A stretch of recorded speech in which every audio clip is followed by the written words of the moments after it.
Polisi kembali melakukan olah tempat kejadian perkara kedua di lokasi penemuan jasad ibu dan anak di Cinere, Depok, Jawa Barat.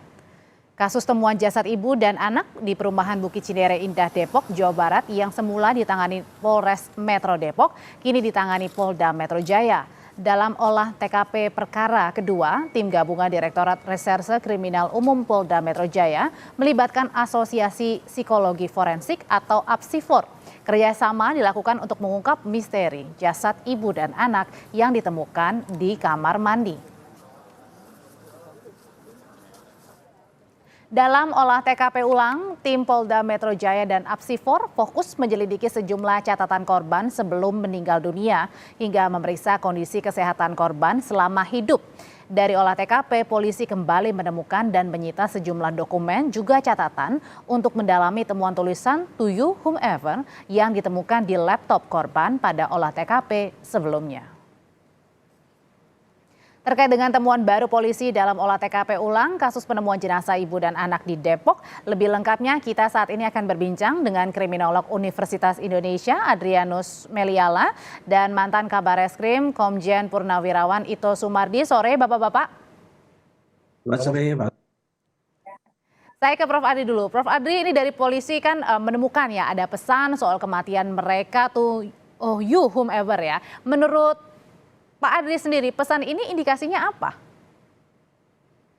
Ya, jadi kalau tadi dikatakan ini ada olah TKP kedua dengan melibatkan para ahli psikologi, maka yang akan dicari kelihatannya adalah bukan lagi hard evidence ya berupa benda-benda yang yang tertinggal, tetapi sesuatu yang lebih bersifat soft evidence ya. Dengan kata lain misalnya begini ya, kalau misalnya di ruangan itu ada kalender ya yang isinya adalah tentang bunga-bunga atau ada gambar tempel atau ada apa yang kemudian lalu bisa dimaknai oleh para psikolog sebagai mencerminkan kepribadian dia. Nah, maka lalu kemudian juga dalam konteks isi daripada laptop, maka itu dibaca bukan dalam konteks mata-mata sebagai hard evidence, tapi kemudian dilihat dari segi maknanya, artinya, interpretasinya, begitu ya. Sehingga kemudian lalu bisa menjadi jelas lah apa yang dimaksudkan dengan "to you whomever" itu. Nah, kemarin misalnya ada satu analisis dari kepolisian bahwa jangan sampai file tersebut adalah dalam rangka penyesatan. Ya, maka lalu kemudian oleh psikolog saya kira akan digali sehingga minimal dengan soft evidence yang ditemukan di TKP bisa kemudian dibuat profil sederhana tentang siapa korban ini pada waktu hidupnya, gitu ya. Nah, maka lalu kalau kemudian misalnya dapat disimpulkan bahwa korban ini kemudian sebetulnya mati karena penyakit gitu ya, maka itu lalu kemudian dicari korelasi antara pada saat dia hidup dan pada saat konteks kematiannya, begitu. Oke, kalau gitu kalau dari Pak Ito sendiri melihatnya ini kan dilakukan lagi olah TKP kedua. Sebenarnya ini wajarkah olah TKP kedua dilakukan dan gimana Pak Ito juga ini menentukan bahwa apakah ini bunuh diri atau pembunuhan? Ya, baik Mbak. Kalau di dalam SOP yang dilakukan oleh penyidik ya, reskrim, itu tidak mengenal olah TKP beberapa kali. Kenapa demikian? Karena yang pertama kan tentunya masih mengamankan barang bukti yang ada. Kemudian yang kedua memperdalam. Karena apa? Di sana kan yang dilibatkan adalah ini daripada forensik ya, laboratorium forensik, Inavis untuk mengecek sidik-sidik jari yang ada di sana. Kemudian juga melibatkan juga untuk biologi forensik ya, dan melibatkan RCMUI kalau nggak salah ya. Kemudian juga setelah ditemukan yang tadi laptop, tentunya ada dari digital forensik yang nanti akan menganalisa kira-kira pesan-pesan apa yang terkait. Ini masalahnya Mbak, karena kan jenazahnya ini sudah rusak, berada di kamar mandi. Nah tentunya akan didalami oleh pihak penyidik adalah kaitannya dengan mengapa ada di sana dan bagaimana kondisinya, apakah pakai pakaian ataukah mungkin tidak pakai pakaian ya. Jadi banyak hal yang perlu didalami untuk masalah ini dan saya kira masih akan ada pengolahan TKP lanjutan. Termasuk ketika ditemukannya jenazah ini berada tanda tanya di kamar mandi ya, ibu dan anak. Betul. Nah, itu kan satu hal yang ganjil. Tadi sudah disampaikan oleh Prof. Adrianus. Di sini tentunya dari psikologi itu akan melihat daripada modus ya ataupun latar belakang yang kemungkinan bisa disimpulkan sebagai penyebab ya orang itu istilahnya apakah itu bunuh diri ataukah memang yang bersangkutan ada hal-hal lain yang menyebabkan kematiannya. Demikian. Prof, kalau misalnya mengingat ya dengan kasus ini sebenarnya hampir sama nggak sih dengan kita masih mengingat ada kejadian di Kalideres ini, ada kesamaankah atau gimana Prof melihatnya? Ya justru karena kita sudah punya pengalaman saat di Kalideres itu, maka kemudian semua berhati-hati ya. Mengapa demikian? Karena pada waktu di Kalideres itu saya salah satunya juga turut membuat satu analisis yang canggih-canggih itu, bahwa pembunuhan tersebut itu ada kaitannya dengan mistis, ada kaitannya juga dengan kepercayaan apokaliptik dan seterusnya. Tapi ternyata setelah diteliti oleh teman-teman saya para ahli psikologi forensik, ternyata para korban itu adalah orang yang meninggal karena sakitnya. Ada yang memang meninggal wajar, ada yang meninggal sakit, ada yang memang meninggal kelaparan, ya, dan semuanya meninggal dalam waktu yang tidak sama. Jadi sesimpel itu ternyata. Walaupun kemudian di TKP ditemukan mulai dari Kapur barus gitu ya dulu ya. Yang lalu kemudian kita membayangkannya sebagai wah ini ada kaitannya juga dengan dunia mistik. Nah, pada konteks kali ini kelihatannya hal-hal yang aneh itu tidak ada, ya, tidak kelihatan. Jadi lebih mengarah pada bahwa ini memang perbuatan bunuh diri atau sakit di mana kemudian lalu meninggal dan salah satu atau keduanya tidak mampu mengurus salah satunya. Jadi saya bayangkan misalnya kalau ibunya kena serangan jantung, anaknya tidak mampu mengurus dan kemudian anaknya lalu dying juga gitu ya, atau sebaliknya. Perhatikan misalnya dari kata-katanya, siapapun yang menemukan surat ini maka berarti saya dan ibu saya, artinya dia adalah anaknya, ya, anaknya yang membuat surat itu, ibunya sudah nggak ada dan sang anak ini kemudian lalu tidak bisa lagi menolong dan dying juga sampai kemudian lalu mati.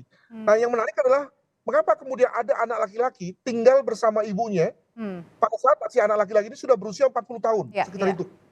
Nah, saya sih bayangkan anak laki-laki yang seperti itu tentunya anak laki-laki yang mungkin punya permasalahan, disabilitas atau apa ya, yang lalu kemudian membuatnya tidak mampu berumah tangga, punya istri sendiri ya, lalu kemudian terpaksa.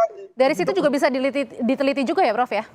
Makanya saya kira psikolog forensik akan main betul ini dalam rangka memahami hubungan di antara keduanya, dan kalau memang ini ada konteks apakah itu bunuh diri atau ya salah satu pihak meninggal dan yang lain kemudian tidak bisa membantu, tentu akan bisa dibaca oleh teman-teman psikolog. Demikian. Jadi ini sebenarnya sulit untuk dibuktikan atau bagaimana? Termasuk yang mana Pak Ito?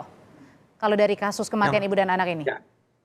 Yang pertama ya, yang ini pengalaman saya kesulitan kalau menghadapi jenazah yang sudah rusak, Mbak ya.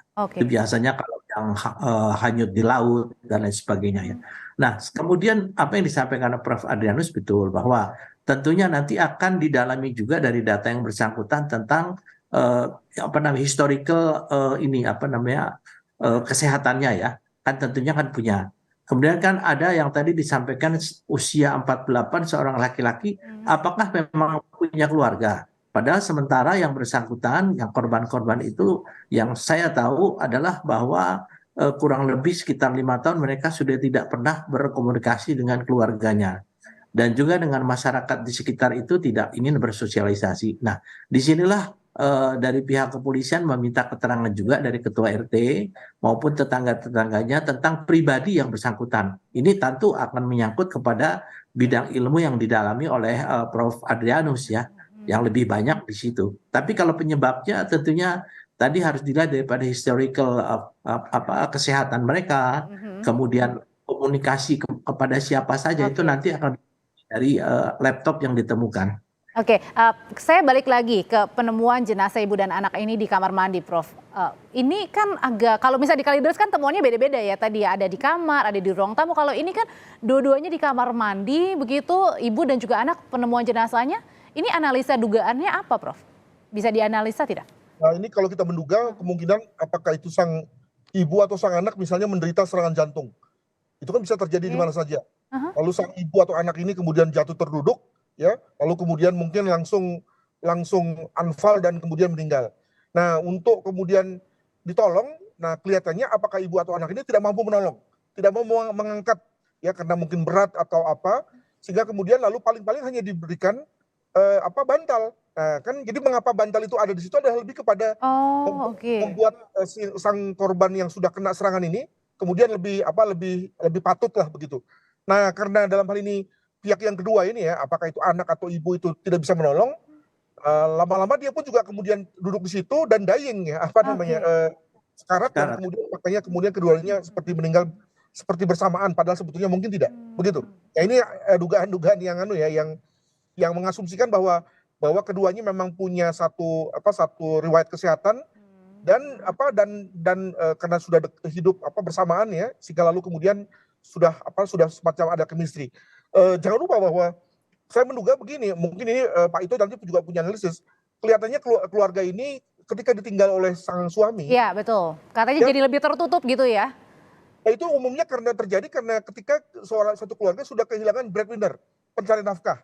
Ya, Hmm. keluarga itu lalu kemudian turun secara ekonomi, lalu mulai menutup membangun satu jarak dengan lingkungan karena tadi secara ekonomi sudah mulai turun. Maka bayangkan bagaimana kita memahami keluarga rumah yang listriknya diputus. Itu kan dalam rangka untuk mengurangi konsumsi kan, mengurangi pengeluaran begitu ya. Saking karena sudah tidak ada lagi pemasukan. Nah, maka Baik. ketika kemudian ada penyakit pun juga dibiarkan menahun dan begitu terjadi lalu fatal dan mematikan. Mungkin begitu. Oke, kalau gitu Pak Ito terakhir saya ke Pak Ito singkat saja, bagaimana caranya ini polisi bisa akhirnya nanti bisa menentukan apakah ini kasus pembunuhan atau bunuh diri? Saat ini kan polisi juga sudah menggandeng RSCM UI ya, Mbak ya, karena di sana lebih banyak expertnya. Kemudian tadi yang disampaikan Prof. Adrianus juga kita ingat bahwa ada satu kasus di Jakarta Timur rumah mewah ya, yang ditempati oleh 2 orang anak dan ibunya yang akhirnya dibantu ya. Ini kan agak mirip-mirip gitu. Saya Oh, kira mungkin ke depan ya dari pihak perangkat RT mhm. dan warga kalau ada seminggu yang mungkin ini ya sebaiknya ditegur atau ini ya, apalagi sudah dimatikan listriknya kan harusnya ada kepedulian lah ya dari perangkat RT maupun dari tetangganya. Ini harapan kita demikian. Oke, artinya jemput bola juga ya dari tetangga-tetangga termasuk dari RT setempat gitu ya.